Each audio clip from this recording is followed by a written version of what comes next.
પરિસ્થિતિ વચ્ચે સરહદે મરીન કમાન્ડો એલર્ટ.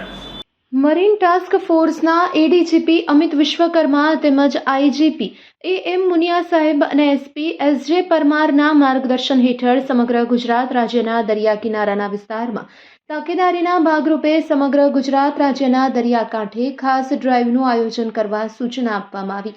તે અનુસંધાને marine task force Jakhau sector દ્વારા તારીખ 4 એપ્રિલના રોજ ડીવાયએસપી આરએમ ચૌધરીના નેતૃત્વમાં જખૌ સેક્ટરના સમગ્ર મરીન કમાન્ડો ટીમ દ્વારા કોસા, લીમલીવાંડ, મોહાડી સુધીના દરિયાઈ તટીય વિસ્તારમાં સઘન પેટ્રોલિંગ હાથ ધરવામાં આવી હતી, જેમાં વિવિધ વિસ્તારમાં સઘન ચેકિંગ હાથ ધરવામાં આવી હતી અને માછીમારોને શંકાસ્પદ વ્યક્તિઓ તેમ શંકાસ્પદ બોટ અને ડ્રગ્સ જેવા કેફી પદાર્થની હેરાફેરી જેવા ગંભીર વિષય પર ચર્ચા કરી જરૂરી મદદ કરવા સૂચના આપવામાં આવી હતી.